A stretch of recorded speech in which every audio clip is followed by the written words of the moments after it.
আমরা তো কোনোদিন উর্দু পড়িনি। এইটা উর্দু তো কেন উর্দু করবে?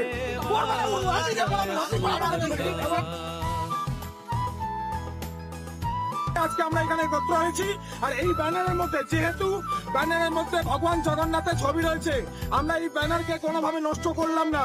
আমরা এই ব্যানারের মধ্যে রথযাত্রা বলে একটা স্টিকার বানিয়েছি, আর এই স্টিকার নিয়ে আমরা সেই ব্যানারে লাগিয়ে দিয়েছি। কিন্তু হিন্দুরা উর্দু পড়বে না, জোর করে উর্দু পড়ালে হবে না। আমরা উর্দু কেন পড়বো এখানে? আজকে সেই জন্য আমরা উর্দু দেখিয়ে এখানে বাংলায় আমরা এখানে লাগিয়েছি। আর এইভাবে উর্দু দিয়ে এরা করেছিল, এই উর্দু ভাষায়, এই উর্দু ভাষায় এরা ব্যানার লাগিয়েছে। উর্দু ভাষা পড়বে নাকি? হিন্দুরা কি উর্দু পড়বে? আমরা এটা মেনে নিতে পারি না।